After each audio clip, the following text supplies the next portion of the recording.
Provence Rugby Sporting Club Albigeois, rencontre entre deux équipes qui ne partagent pas les mêmes objectifs.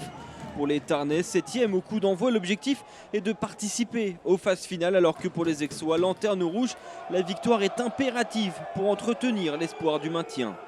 Crispés justement, les Provençaux ne sont pas tout à fait entrés dans le match. Tout le contraire des Cathares qui se montrent dangereux pour la première fois de la partie, avec ce maul pénétrant bien organisé qui progresse. Et Tavalea s'extirpe de la cocotte et part plein axe. 5 minutes de jeu, première offensive albigeoise et premier essai de la rencontre marqué par Tounoufay. Tavalea s'est transformé par le meilleur buteur du SCA, Raphaël Lagarde. Provence Rugby 0, Albi 7. Puissance incroyable de Malika Amadash qui déchire toute la défense. Il est inarrêtable, le pilier droit de la formation tarnaise. Si, il est finalement stoppé, mais le ballon est toujours pour les visiteurs. Shannon Rick choisit dans un premier temps de servir dans l'axe avant d'ouvrir le jeu pour Lagarde. Puis Barthélémy, Toméopo jusqu'à Le Gall qui est arrêté à 5 mètres de la ligne par la défense aixoise. Mais comme un filou, Nakiri Kounavore profite de l'inattention de la défense provençale pour inscrire le deuxième essai de son équipe. Une réalisation qui n'est pas transformée par Raphaël Lagarde.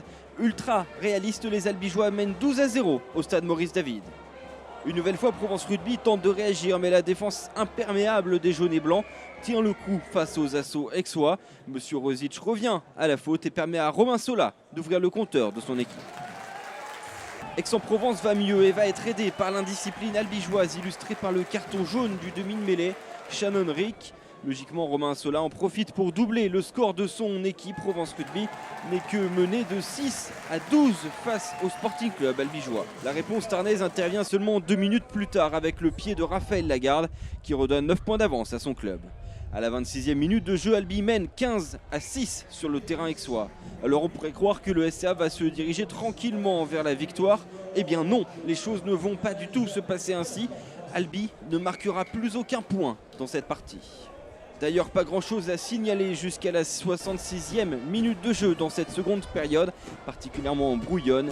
Dans le sillage du très bon demi de mêlée, Julien Berger, c'est toute l'équipe locale qui se remet définitivement dans le sens de la marche direction la victoire avec cette superbe passe dans la course pour Martin Caneda qui déchire la défense tarnaise. Berger regarde à gauche, à droite, mais choisit les extérieurs. Le décalage est fait avec la passe sautée pour Romain Sola qui finit sa course dans l'embut. Premier essai provençal qui ne sera toutefois pas transformé. À 1 point de son adversaire du jour, Aix-en-Provence continue de pousser dans les dernières minutes de la rencontre avec cette nouvelle action, un maul qui ne parvient pas à se former. Julien Berger a beaucoup de mal à sortir le ballon, mais il va réussir malgré tout à servir l'expérimenté Jenny Bornman qui passe plusieurs défenseurs pour inscrire l'essai de la victoire. Celui-là non plus ne sera pas transformé, mais qu'importe, Provence Rugby a fait le plus dur et va voir Albi se réveiller à 2 minutes de la sirène, mais sans succès. C'est trop tard pour le SCA qui aura connu un très gros trou d'air pendant 55 minutes alors que la victoire semblait en bonne voie. Grosse désillusion pour le club tarnais. En face, les locaux peuvent se féliciter d'un magnifique état d'esprit qui amène une victoire qui donne de l'espoir, celui de se maintenir dans ce championnat de Pro D2.